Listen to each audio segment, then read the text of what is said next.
What is up, watch fam? I am Christian, the curator of the Theo and Harris watch shop, and today I'm going to be teaching you guys 10 Rolex terms. I know speaking Rolex can kind of be tricky with all the different references, both numerical and cultural, but this is going to be fun. Let's do it.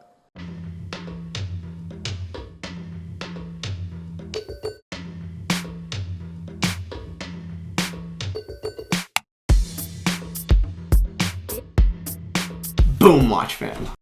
Before we get into it, a quick wristwatch check. I am wearing an incredible Rolex GMT Master, probably the best I've ever owned. A reference 1675, an early one from the early 60s with a immaculate gilt dial, pointed crown guards, a really saturated, crisp bezel.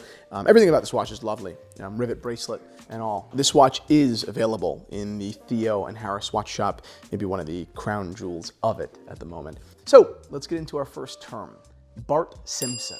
Bart Simpsons are specific and quite rare submariners, always bearing the reference 5513, that earned their pop culture name by altering their coronet, which is the Rolex logo, to, obviously accidentally, quite mimic the shape of Bart Simpson's own head. The coronet isn't the only distinctive feature the Bart Simpson has. It also features some subtle font changes, making these subs, while no inherently better or worse than others, more collectible. Now for a term far more mainstream and certainly more useful.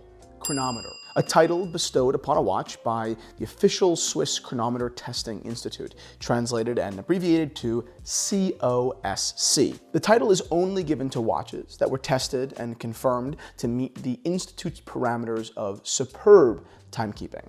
The most valued parameter to the average watch geek is that these pieces must run between +6 and -4 seconds per day. Now, Rolex is certainly not the inventor nor the only purveyor of chronometer spec watches, but the brand has certainly become synonymous with those high standards. You'll see the title worn by Rolexes throughout the catalog like championship belts. Number 3, and back to the obscure, the Underline dial. Now, this is minutia. A small horizontal line which can be found above or below the hands, near the text of certain Rolex dials from the early 1960s. Why the early 60s? Well, that was the time when Rolex was transitioning their luminous material from radium to tritium, and the brand was looking for ways to differentiate otherwise identical dials. Watches that featured tritium, which was the less radioactive material, were marked with these little underlines. And now, nearly 60 years later, these little lines are seriously collectible. How about a fairly new term to the Rolex lexicon? Waitlist. When the demand for Rolexes, specifically sports models like the Daytona and the Submariner, exceeds Rolex's production, potential buyers are put on wait lists, which seem to last forever. The only solution to the wait list without going to the gray market and paying a significant premium? Developing a relationship with our next term, authorized dealers. While Rolex certainly isn't the only brand with authorized dealers, or ADs, Rolex ADs are certainly the most popular kids on the block. Our AD is London Jewelers. They're a New York-based retailer with 5 Rolex shops, 5 Patek, and dozens of other brands. JLC, Grand Seiko, Nomos, and Cartier being some of my favorite. Now, back to the past, 1926 to be exact. The year Rolex introduced the Oyster case. While it wasn't the first watch to brag its resistance to water, it was certainly the most famous. Its bezel, caseback, and winding system were all tightened to secure the dial and movement, like the precious pearls and oyster houses. Here we have a few oysters on our T&H straps, which are all available in the Theo and Harris leather shop. The Quint, the Rover, and the Type 1. Now, the Hulk. Simply, it's a full green Submariner date, ceramic bezel, and matching dial. It's an extremely Rolex, as the brand's official color shines from this one in any light.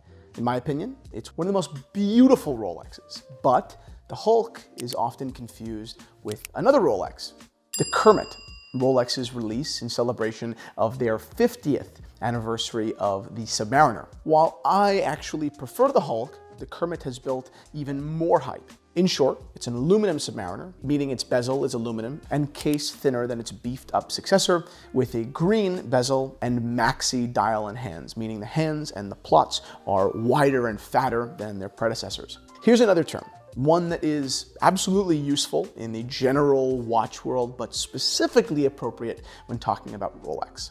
Bevels, also known as chamfers. They're cutaways made to edges, specifically to lugs, to create slope. They add depth and detail, and I love them.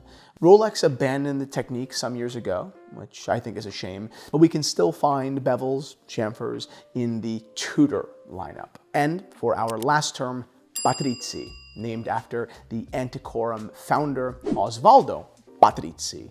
The term refers to Rolex Daytonas, reference 16.520s, made between 94 and 95, which used an organic varnish called Zapon to protect their dials. But over time, collectors came to realize that Zapon proved unreliable, and the silver outer tracks on the iconic subdials oxidized, turning many unique different shades of brown.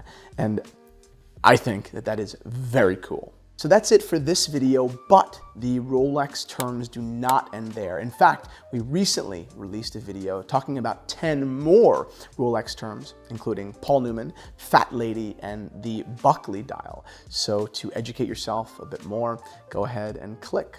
The video's up next. Let's start off with a huge one, the Paul Newman. A variation of the Rolex Daytona, produced in only 6 references, that has become one of the most sought-after, collectible, and expensive watches in the world.